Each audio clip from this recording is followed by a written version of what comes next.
right, good afternoon, everybody. It's 3 o'clock. I will call the Joint Review Board to order. I guess I'll call the roll. Roberta? Here. Roger? Here. Mark? Here. Roy? Here. All right, everyone's here. If you could please stand for the Pledge of Allegiance. I pledge allegiance to the flag of the United States of America and to the republic for which it stands, one nation, under God, indivisible, with liberty and justice for all.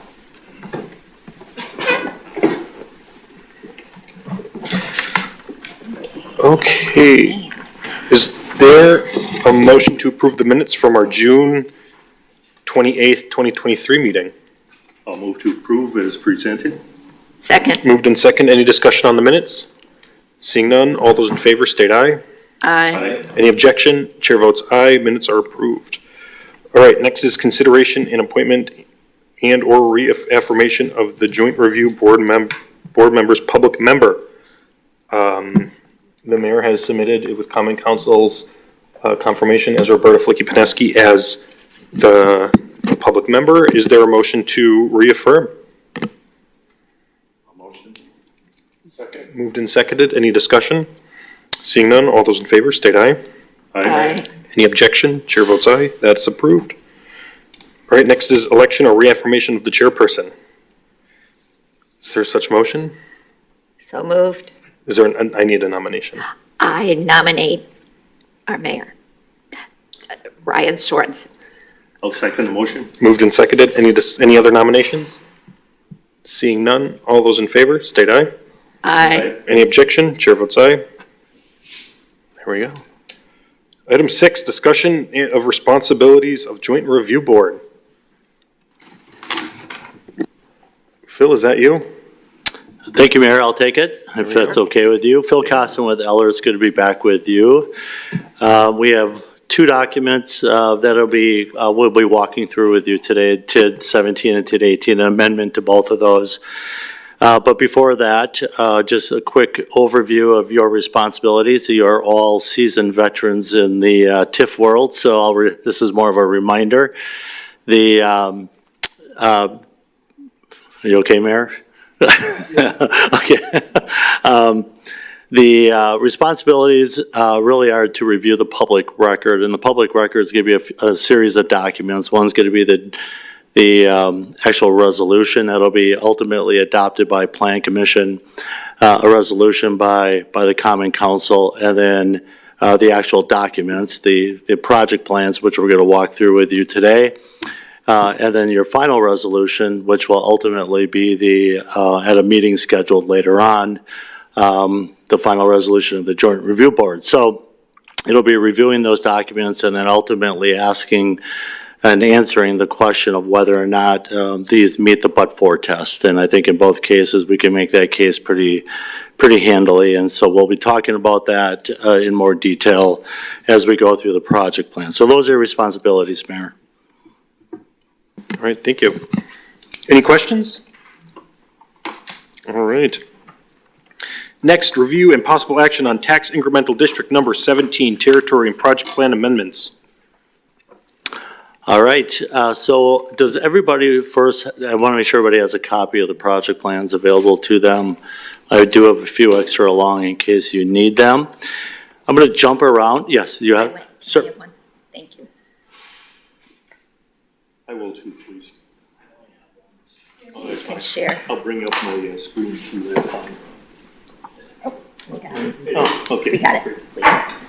Perfect. One Thanks. each. That's 18, so you're gonna need one for each. All right, we have two different project plans. I'm going to first start talking about tax increment district number 17. And if you could try to follow along, I'm going to jump around a little bit just to orientate you first as to the location of the district. So if you go to page number 9 of the project plan, this is a map which shows both the existing boundaries and the boundaries, the parcels to be added to TID 17. So in the dark shading, that's the original boundaries that were created back in 2018. August 20th of 2018 is when the council approved those original boundaries. We are looking to add the parcels that are highlighted kind of in that orange color. We are not going to be removing any parcels, so even though there is that legend that says removal of parcels, you can strike that. That is not occurring as part of this district. But we are looking to add these two different areas to the existing boundaries of TID number 17. It's also shown on page number 8 of the project plan. You can see where we have the original boundary and now the parcels to be added both to the north and to the east of the original boundary. So that's the location of TID number 17 and the parcels to be added. We're going to be adding a total of 6.38 acres into this district as a result of those two different areas. If you go back to page 3, there's an executive summary. I'm just going to walk through that executive summary. It gives you a feel for what's occurred to date and then what is being added. So this is a 108.72 acre site, the overall TIF boundary. And this was created back in 2018 as a blight rehabilitation and conservation district, meaning it'll have a allowed life of up to 27 years. So this can stay open longer than kind of an industrial or mixed use district, which would have a 20-year life. And at that time, there was a variety of projects that were looking to be undertaken. And we have a list of those projects I'll go through in a little bit. This time around, we are looking to add those territories and some additional project costs. So this is both a boundary amendment and a project plan amendment, both. So we have the statutes referencing both of those under the proposed amendment. Again, territory amendment.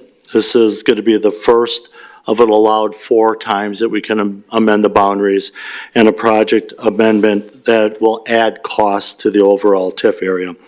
So the cost that we're looking to add is about $10.15 million, and that's towards the bottom of page number 3. And you can see it. We have a breakdown of those costs. An estimated $3,250,000 for the Commerce Street reconstruction.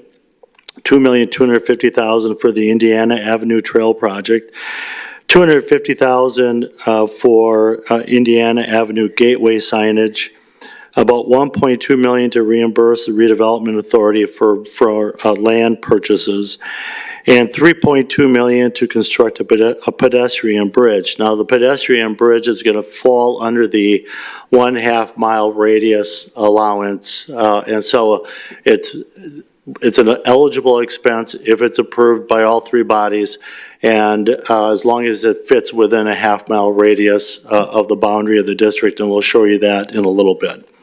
So those are the projects that are being added.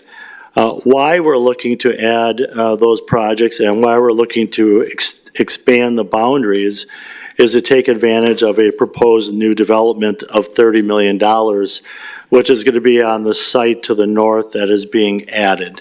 And so it's a redevelopment project of a old vacant, I believe, industrial building that will be a estimated $30 million development that'll be broken up between starting in 24 and wrapping up in 2025. As part of the work to be done, the different projects that I just referenced will help support that project. Currently, the district has had quite a bit of success already.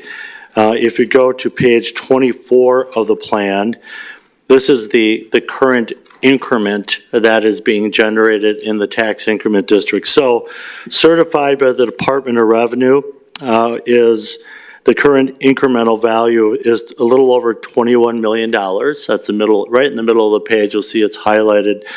The $21 million is generating about $400,000 of annual revenue.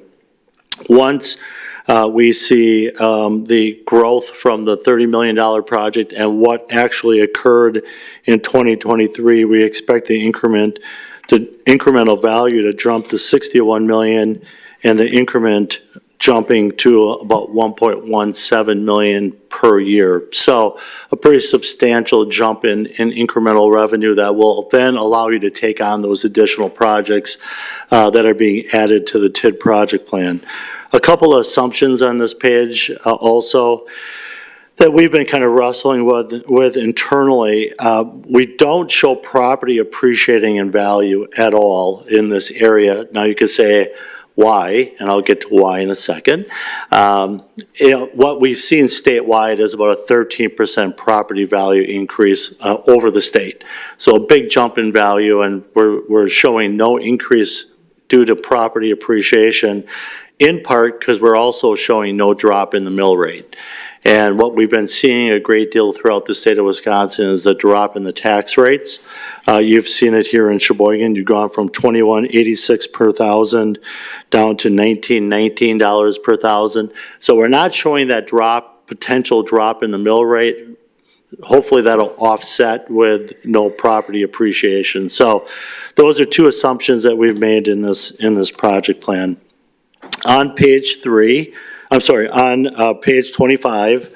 which is table 3, we expect that these projects that are being identified as being amended and added to this TID will really be broken up in 2 different phases. So the first phase will include Commerce Street, the reimbursement of the land purchase, and then some design work related to the pedestrian bridge. So those will be done likely in 2024, and then out in around 26, the rest of the projects that are being identified have been targeted. That's Indiana Avenue Trail Project, the Gateway signage, and the pedestrian bridge. Those projects will be undertaken in later years as they are planned for at that time.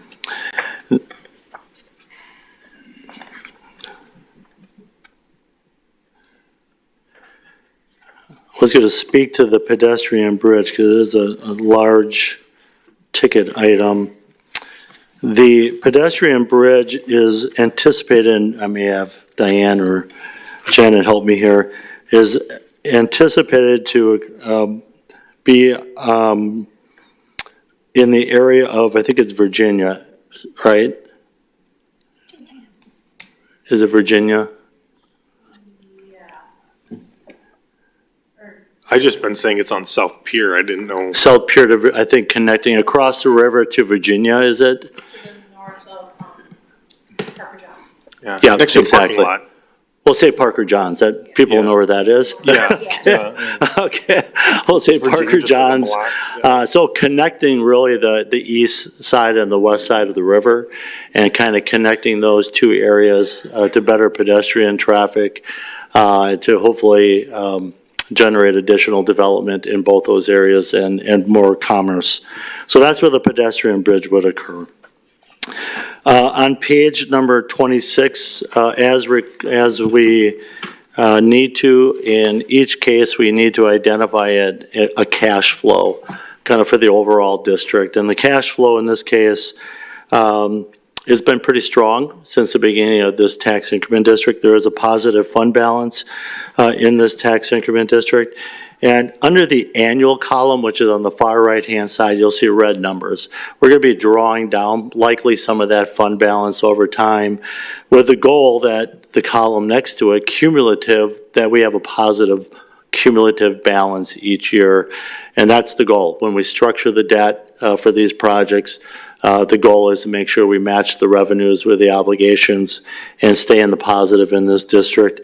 And we do show this district closing out, even with adding the $10.15 million in projects a couple of years early.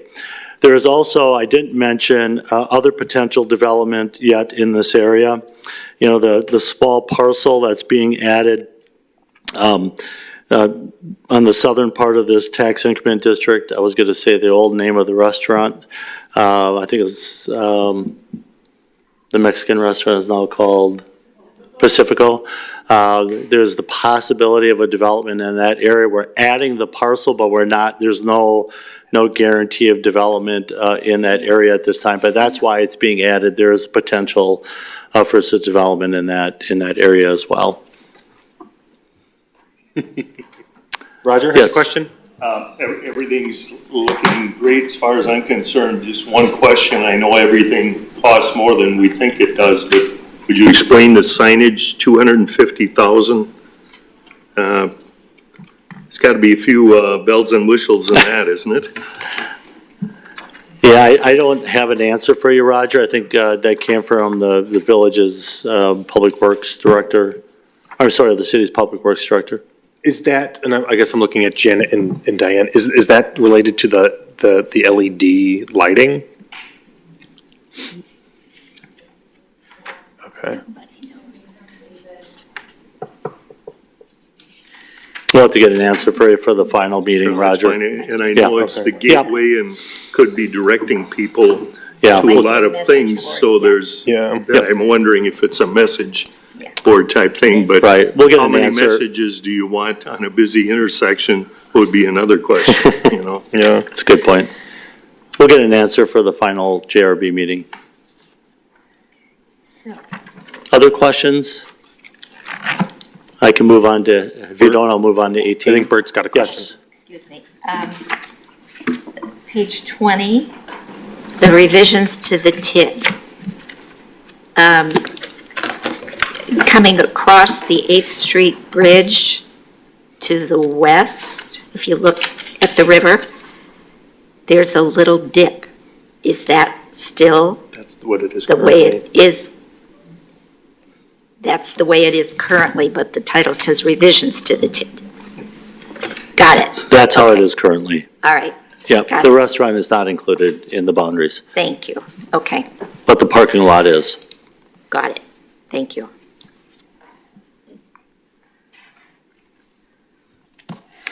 Other questions? Do we need a motion to accept? No motion, no. Okay. This is just informational tonight. Perfect. For this afternoon. We'll All right. do any the other- same for number 18. Yeah, I'll walk you through 18, similar, this TID 18. Just to orientate yourself again, if you go to page number 10, you'll see the original parcels to the tax increment district in the dark gray, and then the additions to the TID in the kind of the tan color. Those are the additions to this tax increment district. This is a district that is 290 acres, industrial district created back in 2017. And we are again looking to amend the boundaries and the parcels, both in this area.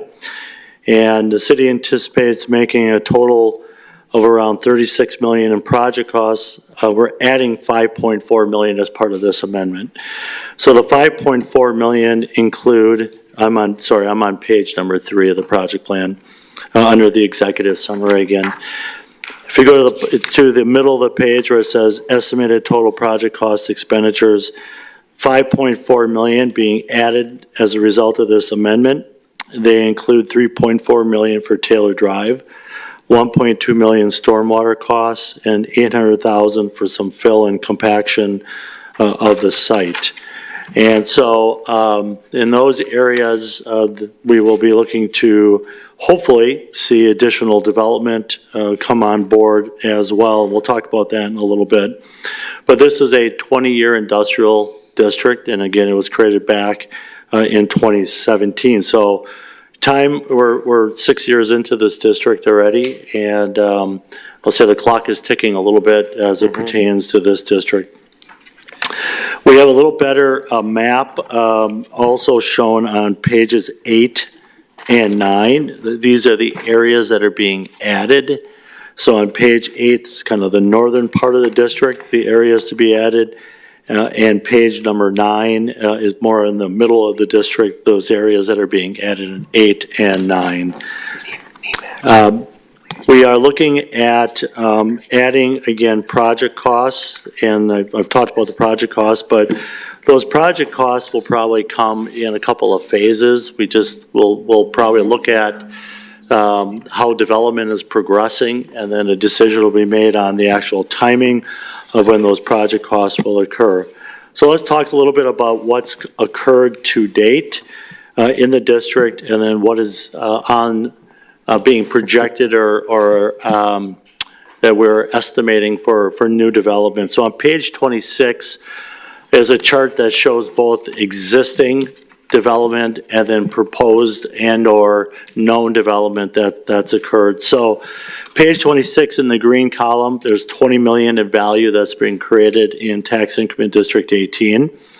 And that includes a couple of projects, the FedEx and the I'm going to misspell it or mispronounce it, Torginal development. You'll see that we've added now consolidated construction, the spec building that was built in 2023. There's an estimate that came from the city's assessor as to that value. The NEMAC development, you will not capture what happened with NEMAC this year. There's some development happening there, but this will be what will be picked up in starting in '24. Project Icebox, I don't have a lot to share there, but there is a large development that's proposed for the site called Project Icebox that would be constructed between '24 and '25, value of $60 million. And that leaves still about 120 acres of developable land out in the southern business park. And so what we're using for assumptions there is a value of $650,000 per acre of value that would be generated over the remaining parcels. And again, we're spreading that out really over about a 7-year period, 6 to 7 year period. So we're not expecting that all to hit in the next year or two, but over time, that development occurring. So those are the developments that have been identified as known projects and then potential future projects. I can tell you that in our discussions, there are potential second phases of some of these developments that we have not planned for that may come and later on if the projects proceed as expected. Just to be a little more conservative, we have not planned for those in the project plan, but they would help greatly with the overall cash flow.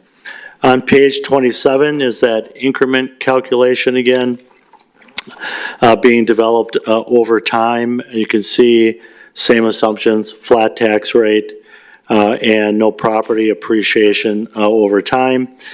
On page 28 are the projects being financed likely in '24. Some of these may drift into '25, but the Taylor Drive extension, the stormwater pond, and the engineered fill and compaction would all likely be '24 or '25. And then the cash flow, which I don't want to spend too much time on, is found on page 29. You can see that there's a lot of red numbers at the moment. Over time, we hope this district gets a little healthier with this development that occurs. In the blue shading on the bottom of that chart, you'll see there's 3 years of blue shading. We're just kind of built into this the possibility of the city keeping the district open for 3 additional years through one of the allowed amendments that can occur if a district finishes in the red, just to show that it could pay for itself with a little bit of additional life in the district. That would still have to be approved. That's not been approved. We're just showing what that would look like in the future. So that's tax increment district number 18. This will give us the ability to capture some additional development on the north side, some additional land on the south side for future development. And it allows us the ability to also to kind of update the overall plan, kind of give you a feel for where we are with the tax increment district. Questions on 18 for Phil? Mark? I just have a question on the map on page 8. So the revised area number 1, is that just infrastructure that's they're doing up there? So that's north of the NEMAC? That includes a portion of the NEMAC development and surrounds that area. Yeah. Yep. And so just north of that bigger block north of where NEMAC is that the Woodson property? Mm-hmm. Okay. So that's just infrastructure that's? Part of it would be infrastructure.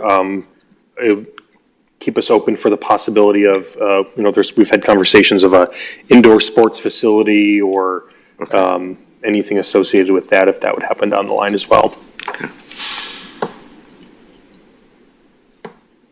And like concession stands or, if there's, it's minimal, but.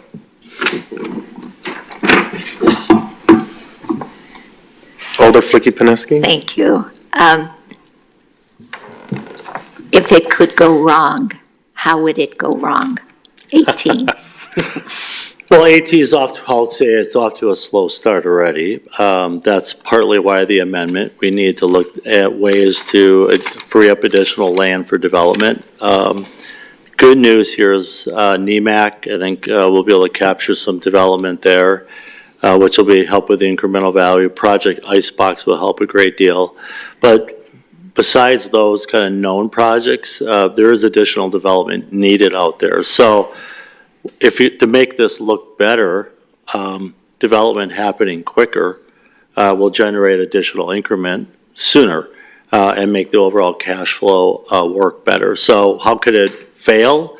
It would really be just a delay in development or no development happening. Are we able to, somewhere in my mind, I'm hearing you can amend things 3 times? For up to 4 times. Four This would be the times. first amendment to the boundaries. So we could amend the boundaries 3 additional times if need be. The challenge in this site is that we run into 2 different school districts. We run into Kohler schools and Sheboygan schools in this area, so we got to be very careful how we draw the lines. We can't have 2 different school districts in a TIF district in one district. So you'll see we jog around a little bit, in part because we can't pick up areas that have Kohler school districts. So that's a bit of a challenge with amending this area. Then you're kind of surrounded by the town on the southern end. Okay, thank you. Roger? A related question, I was kind of surprised you can't have 2 school districts, you can have 2 different counties? Yes. And not 2 different school districts. Well, you're not supposed That to have seems 2 a different little counties. bizarre. Yeah, well, I'm not familiar with 2 different counties in a TIF district. We have communities, quite a few communities in the state of Wisconsin that are in 2 different counties. And they might be split down the middle. We typically see districts in separate, they're separate. So like, for instance, Kiel is a community that's in 2 different counties, and Kiel has a district that's in Manitowoc and a district in Calumet. That's allowed, but you're not supposed to have more than one, or all the overlapping taxing jurisdictions should really be 1 in each district. So the city could create a district in this area, but it would have to be, if it was going to be a Kohler parcel, they'd all have to be Kohler parcels, and we couldn't mix and match. I'm only familiar with that because recently I was at a random TID district, and that's just on the edge of Ozaukee County. Yeah. And that would have been allowed if there's possible quick trip that may go there, and depending which corner of the intersection they would be on. But I was just curious to hear that explanation. Yeah. Okay, thank you. Any other questions? All right.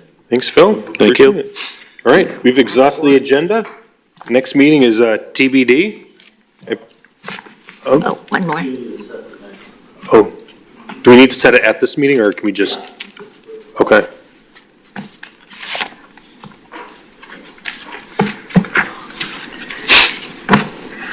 So Mayor, right now what's scheduled is council action on December 4th. Okay. And then there'd be a Class 1 notice that would appear before the final JRB could meet. So your daily paper, so you could get that in whenever. So I would say probably the 3rd week of December would probably be safe as far as the final meeting of the Joint Review Board. Okay. And I think we'll work with Janet. We'll help schedule that then. Sounds good? Is there a motion to adjourn? So moved. Second? Moved and seconded. All those in favor? Aye. Any objection? We're adjourned at 3:29. Thanks, everyone.